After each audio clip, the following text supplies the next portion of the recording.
Hey guys, today I'll be showing you what you need or what you might need to build a PC. So first off, you're going to need a Phillips head screwdriver, and I am using this iFixit kit that has everything you need. And I also use this electrical screwdriver with magnetic bits, of course. So if you're like me and you had surgery on your wrist, so you don't have the strength in it anymore after it, you might want to consider one of these small electrical screwdrivers. They're really cheap, and I mainly use this one just for case fans, not for the radiator fans, because case fans can be a really pain to screw in. So that's what I'm using this for. I'm just entering them a bit with my normal screwdriver and using this to finish it. Just going with it carefully and it will be fine. And you might also need a smaller bit or smaller screwdriver for the M.2 drives. So just to think about that. And then we have this, the ArctiClean Kit.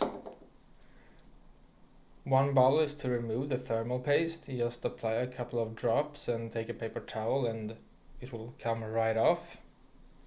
And then you have the purifier, which you use for the surfaces that you have cleaned, like your CPU or CPU cooler. Just 1 or 2 drops of this and a paper towel and drag it off. Will make a improvement and it looks cleaner. And you can also use this vinyl or nitrile gloves, which are very cheap, and I use them for handling my side panels if they are acrylic or tempered glass, so you don't leave a lot of fingerprints all over it. It just looks dirty, so keep it clean. And then I have this Microfiber Cloth.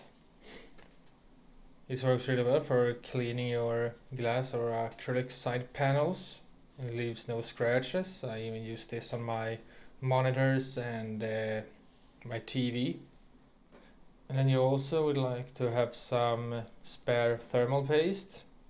Most coolers come with it, but it's just a good thing to have it laying around. And then you would like some zip ties or Velcro straps.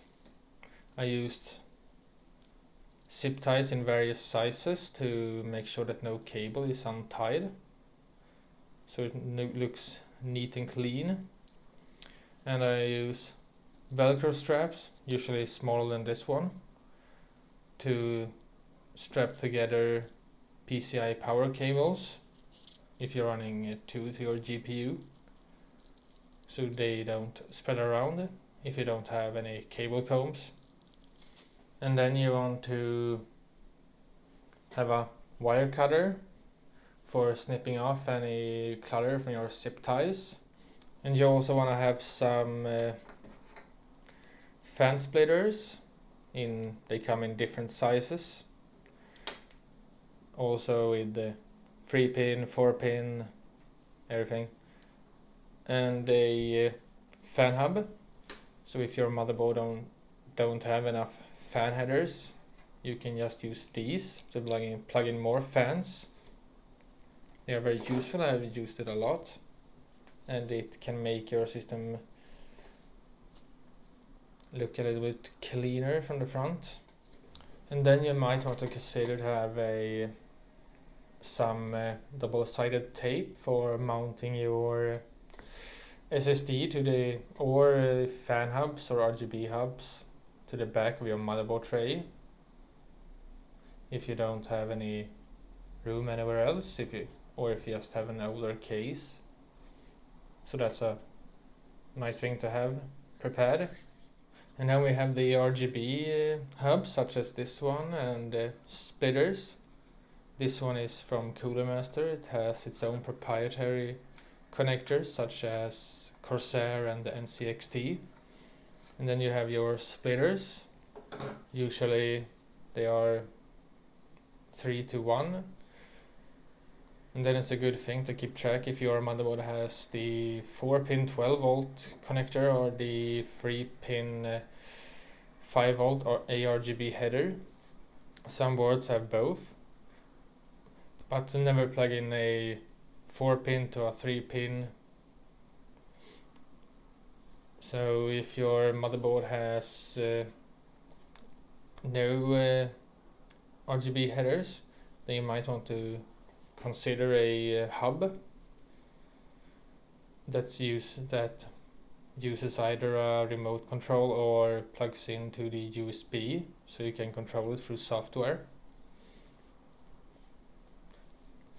And if your motherboard has RGB headers, then you might want to consider using a splitter, so you can control all the RGB at once. And that's it for this time. Hope you enjoyed it. Leave a comment down below, like the video if you loved it, and consider subscribing to my channel. I have more coming, and I'll see you guys next time.